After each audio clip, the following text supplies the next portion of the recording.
See it. No, your head's not in the way. I got her.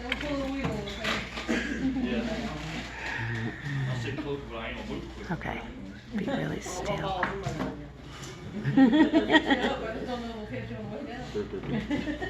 I never get caught on the way down.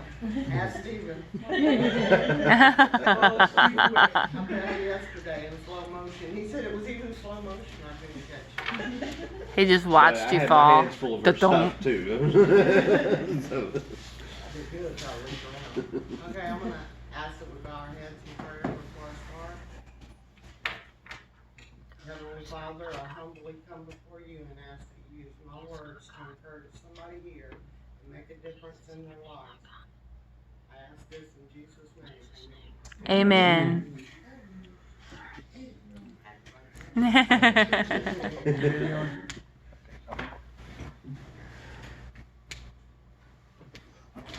name is Barbara, and I'm a grateful believer in Jesus Christ. I struggle with anger, unforgiveness, and codependency. Okay, I was saved at 11 years old while living in Florida, and being at church every day that the doors were open. My mom taught Sunday school, coached my church softball team, accompanied us on any and all field trips that we went on. My dad was always there in the background, never really went to church except on Easter and Christmas, but he never stood in the way of us going. About this time, my parents were spending weekends away from home. I was left in charge of my 3 sisters by our choice because babysitters they hired had their friends, boyfriends over, and we always told on them. Bear in mind, we lived next door to the chief of police and his wife, who were also members of our church, and at least 3 other church members lived on our street, and they all knew we were home alone. The world was different then than it is now. But the rules my parents laid down, we never really broke them because we knew if we did, then it would be back to the bad babysitters. And none of us wanted that. So from an early age, I had sole responsibility for 3 of them, and we formed a very strong bond. We were each other's best friends, and I was becoming more of a mother than our own. By 13, I did a lot of cooking of the meals, seeing that chores got done, and that sort of thing. Then one day our whole world changed. Work ran out for my dad, construction, and he was the sole source of income for our family. I think my mom took it worse than I did. But I knew I was having to leave everything and everybody that I'd come to love. But in reality, I had no idea what was to come. I moved back to Tennessee and moved in with my dad's mom until my dad could find work in another field. Bear in mind, he quit school in the 6th grade. He did some work in the construction field, and we finally moved in our own house in Walls, Mississippi. During this time, the mother we had in Florida was gone. She was there in body, but there was no interaction with her. So she was so unhappy, and we all knew it and felt it. She never missed an opportunity to let us know it. I can't tell you how many times she told me I was worthless, would never amount to anything, and the things were my fault. To say the least, there was no God in our house anymore. But I craved and searched for him. Found another church to attend, but never really belonged. So the church I was going to at that time was having a youth bowling night, so I invited my cousin and we went. I can't explain the way those kids made me feel that night, but I told my cousin on that bus ride back to the church that I was done with God and I would never step foot back in this church or another one. God had let me down in so many ways at that point. No matter how I searched or prayed to him. And then I put in Proverbs 22:6. Train up a child in the way he should go, and when he's old, he will not depart from it. When I was about 16, my dad finally gave up the hit and miss of construction and got steady income of being a manager of a chain of gas stations. My mom went to work at one of them. By then I was getting into boys, and I had my eye on one for sure. We started seeing each other. My parents had no clue whatsoever because we were a family living in one house going in 6 different ways. My sisters were my secret keepers. They knew most everything. By now I had my driver's license and was driving. My dad got me a job under him. He lied about my age. I was only 17 at the time.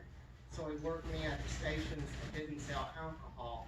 So I was in very close proximity with said boy as he worked at the car wash at the gas station I worked at. We spent a lot of hours alone. He was much older than me. He was 20, I was barely 17.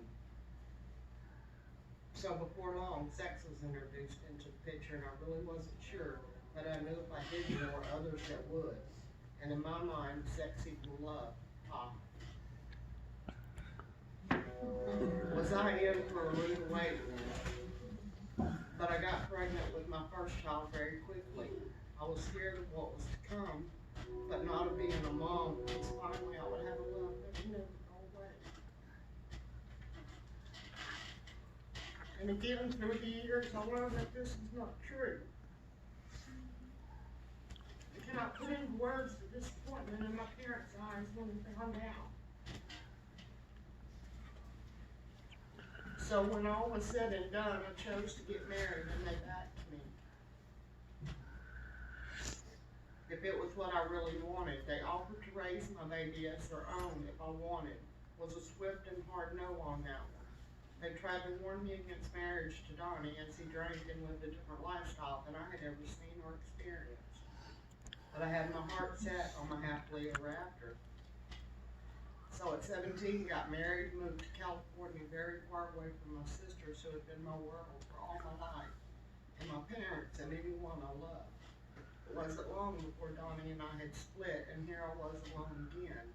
We got back together and Brandy was born. She was perfect and my heart was full. I told my dad I wanted to come home. So again, Miss Brandy and I flew, just the two of us. By now my dad was working in Texas, planning to move us all here. So December 29th, 1977, we packed up and moved to Houston. Wasn't long, Donnie and I were back together. He was working with my dad. He lived with my parents. Wasn't long, and those differences my mom had talked about started to show up. He had started to hit me, which I hid from my family. He and I moved to our own apartment. Things only got worse. We were on our way home. His beer was on my side of the truck. He wanted one, to which I replied, no, you can wait till we get home. He very quickly turned to me and said, you or no one else will ever make me quit drinking. Reached over the floorboard and got his beer. His words were forever burned in my mind, because 2 days later I was at work, Brandy was at my mom and dad's, and he had a wreck in which a 17-year-old boy was killed. He was charged with involuntary manslaughter. He had been drinking. That night I brought my first pack of cigarettes. I never left his side, and with legal fees mounting, moved back in with my parents. The boxes were still packed for moving out, so the move back didn't take long. He said he wanted to find a church and start going, so we did. I got to watch him be saved, so maybe there was still a God. Shortly thereafter, I was pregnant with baby number 2, Amy. In April 1979, I was a mom for the second time. Her name was Amy. She was my saving grace, perfect in every way. In January 1980, Donnie was sentenced to 2 years TDC for the accident. Yeah. Again, I thought, where is God now? It was quickly after that I took the last abuse at the hands of that man. My parents knew and made me come home once again. My marriage was done at that point. He went to jail in February. I very quickly moved on to the next boyfriend.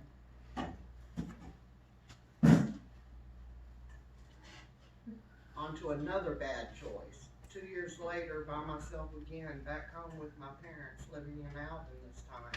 In a travel trailer, we had 2. Mom, Dad, and Jamie in one, Doris, myself, and the 2 girls in the other. I got a job at another gas station. Doris and I worked together, lived together, got in trouble together. We were always together. She had her first child, Jason, I had met and gotten into another relationship with Mike. Wasn't long before baby number 3 was on her way, Christy. He had 3 other kids by his marriage, which he had a foot out of the door when we met. We ended up living together and blending our families together, and his kids every other weekend. I'm not proud of my part in the total split of the family, but I had to learn to forgive myself for the next part, for my part in it. Many years later, asked his kids forgiveness. I say this only to go on with this. My sister Doris ended up quickly pregnant with baby number 2, to which she couldn't or wouldn't tell us who the father was. After many months of questions and guesses, I finally put 2 and 2 together. Christy's dad and Ashley's dad were one and the same. He and I still living together when all this happened. So back to mom and dad's I went with 3 kids this time, living in a house with someone I once trusted and loved very much. I didn't know who, how, or who to direct my anger. After much fighting and ugliness, my dad sat me down and firmly told me he would not put up with my outburst any longer, that Doris was my sister and I couldn't treat her that way. I always felt like they took Doris' side on it. And I asked him why I had to let it go, and he said because I was the bigger person. So I sucked it up and let it go. Ashley was born, and no matter how hard I tried, I just couldn't love her like the others. Doris, I moved on from it, but there were times it was really ugly, and I never trusted her again. Really not sure I ever will. At that point, I was done with me, and I said, if God wants me with someone, he'll bring me to my doorstep looking for Barbara. Notice I still mentioned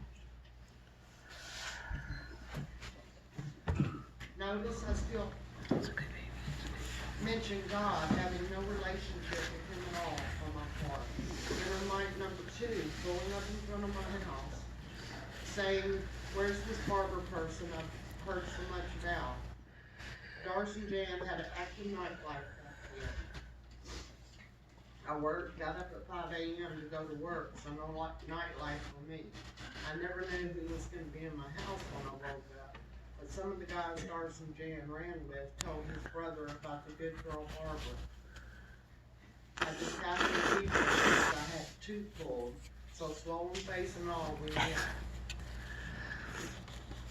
So that had to be God, right? He took the girls to church with Jan every Sunday while I worked. Wasn't long before I was in love again and pregnant number 4. And finally, after all those girls, I got my boy Joshua. Fast forward 25 years, my abuse, physical, mental, and much more. I found myself with alcohol as a driving factor. Another man, another accident involving alcohol. This one left him paralyzed in a coma. My whole world changed in a blink of an eye. Me begging God to let him live. He did. But he was bitter and angry with me, begging him not to be. We still had each other, our family, and with my learning and taking over all his care, we still had a life together. So many months in the hospital and many more in rehab, which I spent every single one. Because the one single night I left, they forgot to put his bed rail up and he rolled out of bed onto the floor. Enter Jan. In rehab, she would come and stay with us a lot. Learned how to lift him so I would have some help. A real godsend for me.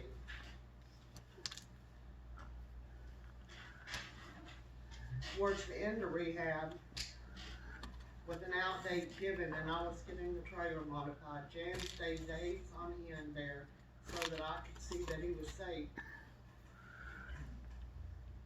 and he would not be left alone.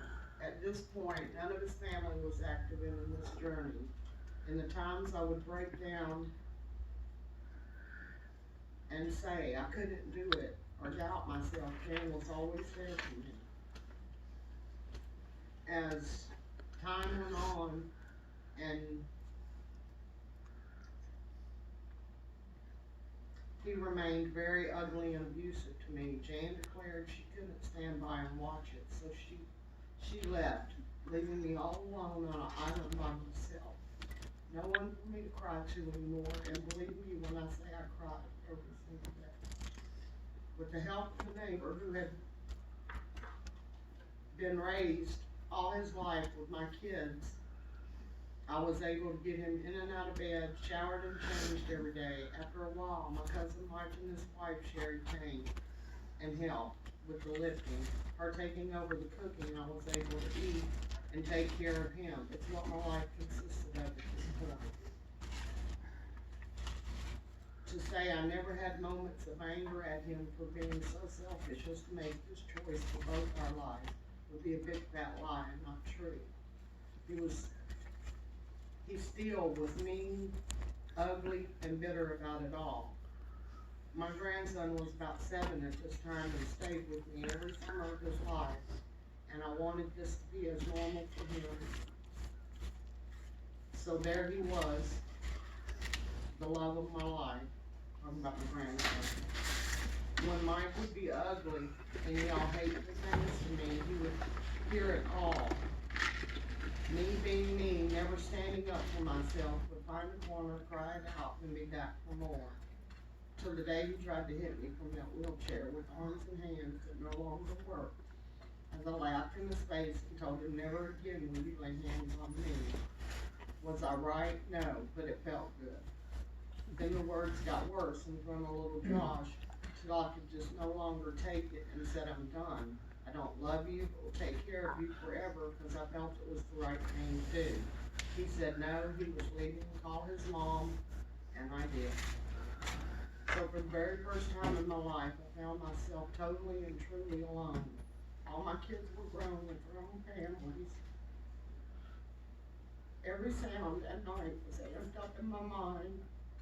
My life was forever different. I was nobody's wife, girlfriend, nobody's mother.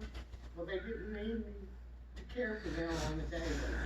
All my friends were gone, no family around, no dad, who was the one who always made sure I was okay. I didn't know who Barbara was, wasn't even sure I liked who she was, and I sure didn't love her. I would like to say this is where I found God, but that's not even close to the truth. By this time, I had started to notice the drug use among some close family members and loved ones. I had at this point in my life taken care of my entire family, all of my sister's kids, my sister and my sisters, the many kids' friends, so mom to many. Christy was the one who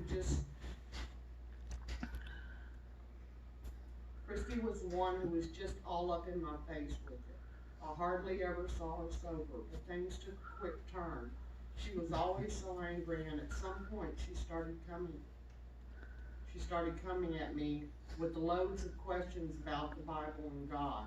Some I could answer, some I laughed at. When I couldn't answer them, she said I was lying, and we would have some very ugly moments about it. She would say the end was near and she had to protect her family and all the kids. Nobody could be left behind. It got so bad I called Jan to come and help me because it was so draining. Christy would come in firing questions, and she just rapid fired random questions. Most of the time she would leave and I would just sink to the floor where I had stood. Jan would pick me up, put me in the bed, and make sure I ate. All I did was sleep. This went on for what seemed like forever. Then one day she said she wasn't leaving me behind. I told her, don't you worry about me. I had a pup tent in heaven and I was perfectly content with that. She said, no, I'm going to be at God's feet and you will be there with me. I'm taking you with me. To which I stomped my foot and replied, I'm not going anywhere with you, and I mean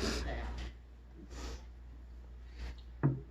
Jan and others thought she was crazy and urged me to get her help. But there were some real points that she raised that I knew were true from all those many years.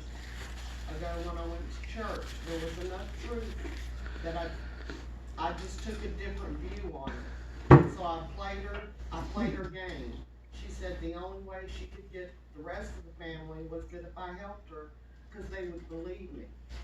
So I made a deal with her. If she would stay inside the gates of the property for 90 days, never leaving, I would help her.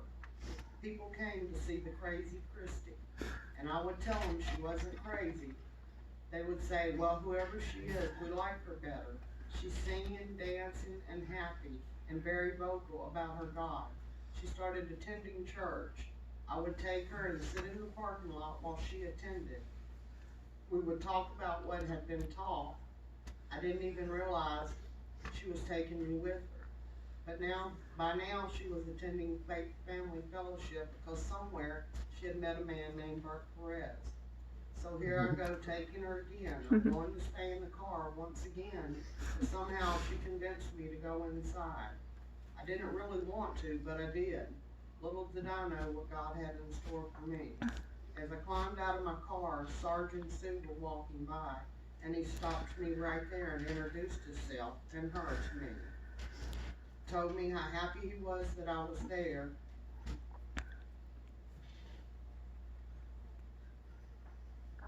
Pretty sure he made sure I had no chance to run. It's funny now, but I promise you it wasn't then. So in the room I went back there was a small group on Wednesday nights, mostly an older group, but everybody said hello and how glad they were that I was there, and I felt that they were. Randy stepped up to talk, and when I realized he was the pastor with a big old tattoo on his arm, I knew I found someone I could listen to. Then the way he taught, I could understand him, and most important of all, he didn't judge people, just loved them. That was something I needed so bad. That whole room full of people loved each other, and even me, a stranger. I would go every Wednesday, but still no Sunday. But I know that this was what I had been I knew this was what I had been missing from my life for 40 years. At some point, Christy got Ashley to come with her, and we all know how that went. I would go on a Sunday morning, but I wasn't coming in till after the singing part. Again, funny now, but not then. And you know, sorry, he would see me sitting in my car, and here he would come to get me. Probably knew I was still a runner. He would take my hand and say, I know where to seat you. Promptly sat me to the third row and sat me down. Randy would preach, and at times he seemed to walk stage right and talk straight to me. In those times, it feels like if we were the only two in the room. Ashley and I had many conversations wishing they had a class for people like her and Christy. Seeing Christy still struggled a lot. I think next was Stephen. He worked, but when he was off, very little, he would come with me. Then Jan. After a while, years, I heard Randy announce a new believers class with Robert and April. I didn't know who they were, felt as if I needed it, as I'm not Bible smart. But we all know Jan found right where that class was. And one Wednesday night, we were getting ready for class.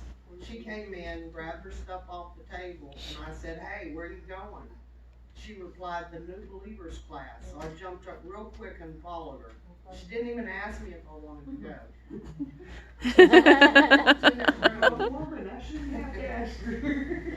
So I walked in that room. I knew these were my people. Then the second night in that class, in the parking lot, I had a conversation with Matthew where he shared his story with me and said he could help. What he could help with, he would. Then in class that night, Robert looked at Matthew and said, it's time to start that CR class. Wow, was my first thought. Then finally, it's happening. I was so happy for Christy. I was all in from day one. Then one day Robert said, if you think this is going to be easy, it's not. I felt as if he was reading my mind. I done got another, oh, yeah. I was still there for help for Christy, funny, not funny. Then he said, let's pray. I bowed my head, he began to pray. I felt a tap on my shoulder. I looked around and thought I had imagined it. Then I heard a little chuckle followed by suck it up, buttercup, Robert's famous saying. Was that God? I always said I couldn't hear him, but would he really say that to me? As we all know by now, I'm a runner, so to say the least, that was my last leadership class. But when the classes started, I was here from day one. Sometimes Christy was with, most times not. Now, 8 months later, I know it was for me, not her. She did just what she said that day in my living room. She took me with her. But somewhere along the way, she dumped out on me. But that won't change my course. I need my God in my everyday life. I realize a lot, know all of my pain, my past pains and hurts were my choices, not God's punishment. I've come to understand and know that I'm never alone, but God is always with me no matter what. He has put just the right people in my path at just the perfect time. Every day I'm amazed at something new. I reach for God more and more every day. I open up my Bible, hungry for more. There is hope and promise where there was once chaos and despair. But I know every day is going to be okay because God is there. Every step with his arm around me. I no longer seek a man to make me feel loved. God is that man. He won't leave me or hit me. I have had to make a lot of apologies along the way, accept my role in some things I'm not proud of, but most of all, forgive a lot of people and myself.